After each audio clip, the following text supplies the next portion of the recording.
Good morning, all. Pilot Gold is exploring a portfolio of Carlin-style gold deposits in the western U.S. The company, over the years, was a stock dividend from the takeover of Frontier Gold in 2011 for $2.3 billion U.S. When Newmont bought Frontier Gold, and some of the subsidiary assets of Pilot Gold were subsequently dividended out with the creation of the company Pilot. I will be making forward-looking statements, so this is standard. And the people behind Pilot are a unique group of scientists. The same 8 geologists have been together for approximately 9 years. They're run by a lady geologist by the name of Moira Smith, who is absolutely brilliant. And that group of scientists are responsible for, in production, 7 operating gold mines today. And all 8 of those geologists like each other. And they work together as a team, and they pick the projects that are of interest to us, and then we take those projects and we advance them based on their science and their guidance. In the Southwest U.S., in order of preference, Goldstrike is our #1 project.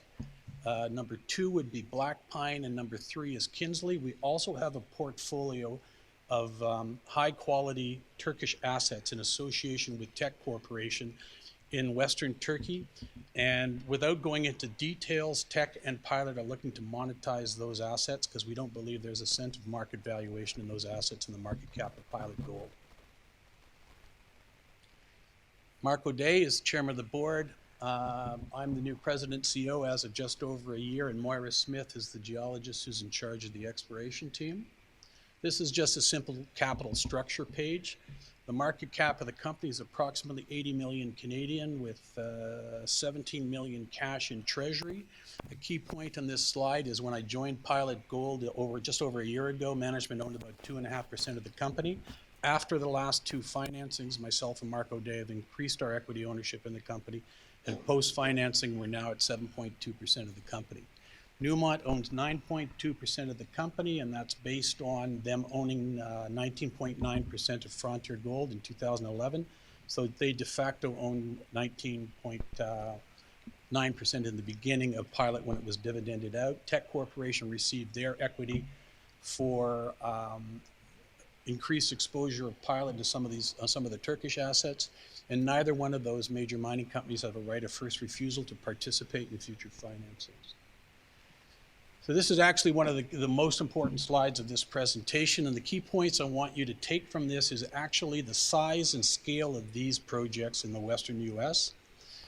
Goldstrike, Black Pine, and Kinsley are all historical past-producing oxide gold mines in a $350 ounce gold environment, and they were last produced 22, 19, and 18 years respectively. And when Pilot Gold looks at these targets, we need district control.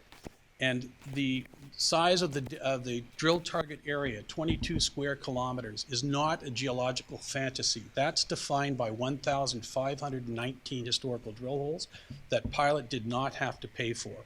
At Black Pine, it's 12 square kilometers, 1,866 holes. At Kinsley, 1,082 historical drill holes. And to take those databases, it takes this whole crew of geologists. It took 16 months on Goldstrike before they drilled their first drill hole in that regional package. And I'll spend most of this quick discussion on Goldstrike and a little bit of time on Black Pine.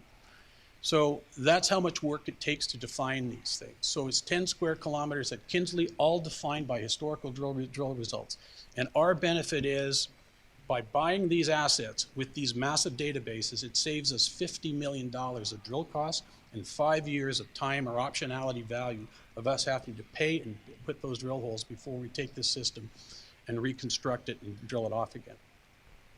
So on Goldstrike in southwest Utah, if you're not geologically orientated, this is really quite a simple geological picture. The blue rocks are older 350 million year old Paleozoic carbonates, and unconformably sitting on top of them, these orange rocks called the Claron Formation. They sit on top of them, and they are effectively the sponge. Mineralization comes up, high angle structures, then it goes laterally into that horizon. So when we say there's 22 square kilometers of That's where all this orange rock is in this property. Wherever it's exposed, it's always geochemically anomalous in gold, and 84% of those 1,519 holes have measurable gold in them. The core block in the middle, that's the historical mine trend. That's 14 square kilometers in that rectangle. And there's 12 small open pit mines that Tenneco put into production years ago. And in those open pit mines, they produced 209,000 ounces of oxide gold with a head grade on the leach pads of 1.2 grams. It had historically 75% recovery. There was no agglomeration needed. It was half 50% 50% 2-inch crush and 50% run of mine. There's no silica encapsulation and there's no graphite in the system for preg-rod. It was stunning metallurgy 22 years ago. And the most important deliverable for pilot gold this year will come in a few weeks. The metallurgy will be released from pilot on 10 core holes that we've drilled into that white box. And just to show you how, and you'll get more specifics. Once that's out, anybody can evaluate this project. It's just a matter of, you know how fast the gold will come out, then you're gonna figure out, I just have to make a guess as to how many ounces are in the ground. So you can see all the historical drill results, and I'm just gonna go quickly through this. These are some of the drill holes from last year. The point is not necessarily the grade you're looking at on the screen, it's the width of oxide mineralization in these pierce points, because width builds ounces. And you can see the grades. And these are when you get closer to a feeder fault structure on the property. So the grade is relevant, but its thickness is more relevant to our scientists. So this is that little white block. I'm gonna go back just a couple slides. Sorry. This little box is where we spent a year with 2 drills in approximately 9% of the target area. This is what that box looks like today. These are the amount of pierce points in it, the level of science. So the historical drill holes are in here. The core area called the main zone is 1,400 meters long by 400 meters wide. We're now drilling in a new area called the dip slope, and then we found a new parallel graben. And you have to recognize that this mineralized system, because of historical drilling, goes for another kilometer in this direction and 4.5 kilometers to the southwest, and then it goes 6 kilometers to the north. That box is in your 24 square kilometer drill target. And I'll quickly go through 3 cross sections, A, B, and C. They're 600 meters and 400 meters apart respectively. I'm just going to show you the amount of data that we have in this database and how our scientists play with it. So this is section A. We're going to focus on this high-grade starter pit. This is a pilot gold discovery, and this is the new parallel graben. The lower part of the cross-section is a 100-meter thick projection of mineralization. The cross-section above is simple geology, and you have to recognize the gold is not necessarily always in the orange rocks of Claren. We've now got it in the Paleozoics. So the next slide is looking 600 meters to the northeast. That's how much data we have in this section. So the historical mining took this little divot of 1.2 grams out, they backfilled it, and this is the amount of mineralization 22 years ago that was left behind. So this on scale is 600 meters by approximately 50 to 100 meters thick.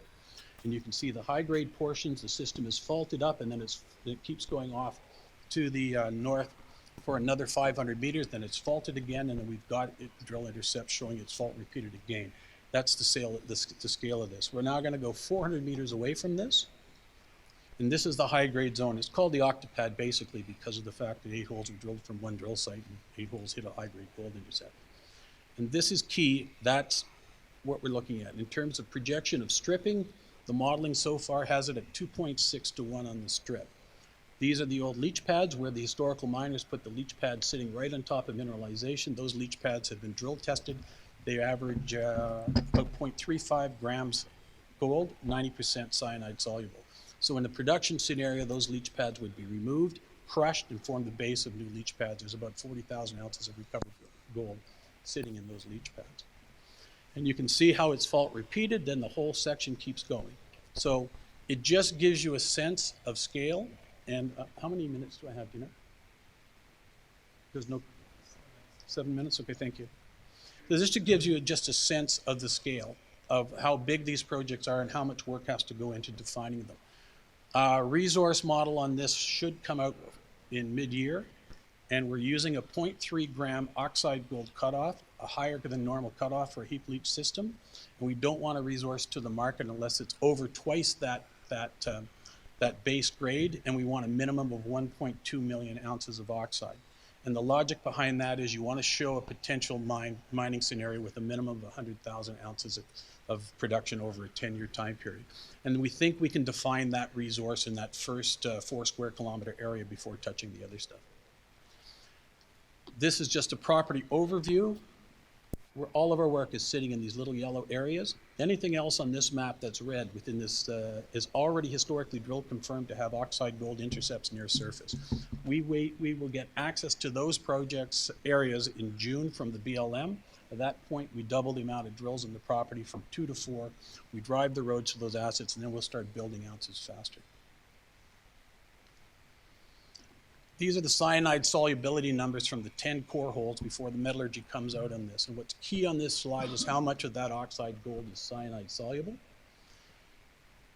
The one important piece on this, you see a sulfide, that sulfide layer with 6.5% gold cyanide solubility. The key point to this, which is important, is the very next sample, a millimeter away, is the oxide. So you can see the sulfide, and you're immediately in oxide where it's 96.1% cyanide soluble, and then the same hole, the second zone, is 100% cyanide soluble. So it's a very, very unique clean system in that when you see the oxide, you can get at it, you can get the gold out of the system. Just quickly, I'm going to spend a few minutes on Black Pine in Idaho. Pilot purchased this project in June of last year for $800,000 US in cash. 300,000 shares of Pilot Gold, and we granted the vendor a 0.5% NSR in it. And with it came a database of approximately 500 drill holes and skimpy data. It's an old Pegasus historical mining operation. It shut down when Pegasus went bankrupt in 1998 while it was in production, but we were missing all the data. So we weren't getting the data that we were looking for. But the geologists had made a call that it was another major gold district, and they wanted the asset. So we went on search for the missing data. And what happened was one of our geologists, actually in the data given us to by the vendors, it was in a Forest Services file, and there was 1,866 historical drill holes in that file all the way back to 1965 that we didn't know existed. The replacement value of those drill holes, we've estimated at 12 million US of drilling, so we have that data now. And I want to show you a couple quick slides of the first 2 months of data compilation on it. We have every cyanide soluble assay, we have every survey point, every blast hole, everything on that mining operation over a long mine life. And this is what the data looks like today after 2 months. This is what Pegasus mines actually produce per open pit, and north is going laterally towards me just to keep it framed on the image. The pits graded between 0.47 grams and 1.5 grams. And this one project, based on the data we looked at so far, has monster drill holes in it within those high-grade pits, big widths of high oxide grades. And this is exactly what Pegasus produced. They produced 400 and some thousand ounces of gold at an average recovery rate of 67%, and they were blending graphite into their heap leach pads, which we think affected their metallurgical recovery. This is what Black Pine looks today, and this is what wasn't mined. And of 1,866 drill holes, these are the intercepts that are 0.3 grams of gold and greater that were unmined in that project. So 42% of those drill holes had 0.3 grams or greater. And we have an internal estimate of how many ounces we purchased for $1 million, and that number is relatively high. So these are some of the historical grades. And the other key point is, in the historical mining operations, these drill holes were 96% are to a length of 300 feet or 92 or 3 meters. In a mine production scenario, the geologists were not permitted to drill deeper. So I'm going to show you the exact slide with a couple leapfrog sections through it. And this is key. We can draw a line anywhere through this 12 square kilometer area, and these are the drill holes that we've put together in the last 12 months. Where they drill, they stop the holes in mineralization. They stop the drill holes above mineralization. And it says right in the drill logs, stopped in or above the mineralization. The geos were not permitted, because it's a cash flow generating operation, to drill holes and define the true resource. And you can see just in this simplified section, All these holes are in grade, and all of them continue in grade. This is one massive drill target. This project has to be drilled to a depth of 600 to 800 feet because there's 4 horizons here that are all traps for gold, not one single horizon. And anywhere we go within this area, we get this. Here's another one. They've mined this one pit, and look at all the holes with grade. So that's all part of it. This won't be drill ready for at least 5 months of more data compilation in order to figure out how to drill this. And our initial interpretation is this should never have been drilled vertically. They should have been angle holes.